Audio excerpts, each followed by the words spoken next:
Gandang hapon na po dyan sa Pilipinas. Dito ay mga alas 9. Alas 10 na pala.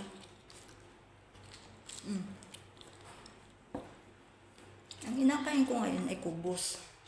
Yung tinapay na bilog.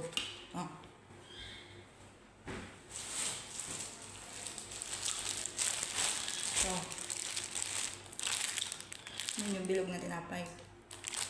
Alam niya ng mga FW, nakakain na sila pa.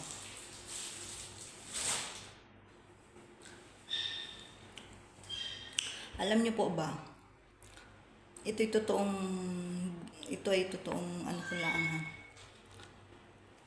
Pag si Madam may tira, nakakagaya nito, hindi ko yun inatapon. Inakain ko yun dahil malinis naman. Dito, hindi ka pwedeng maarte. Hindi ka pwedeng mag-inarte dito. Kung maarte ka at madami kang kainartehan sa pagkain, ayaw mo ng ganyan, gusto mo yung gusto mo yung iba, ayaw mo pagkain nila, huwag ka nang umabroad. Diyan ka na sa Pilipinas. Dito, pakapala ng muka.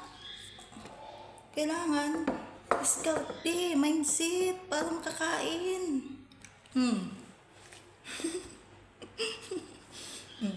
Gaya ko. Diskarte, ay nako, walang pag-aarte dito. Tigil ng kainartehan na yun.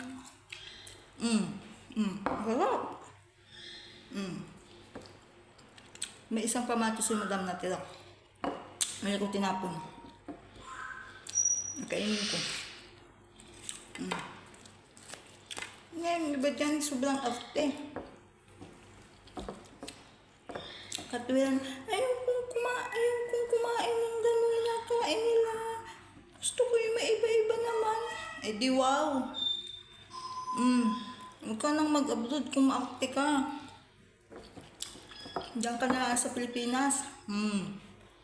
Sarap. Busog ko ako. Mamaya may tira naman si Madam, makainin ko na naman. Ganyan lang.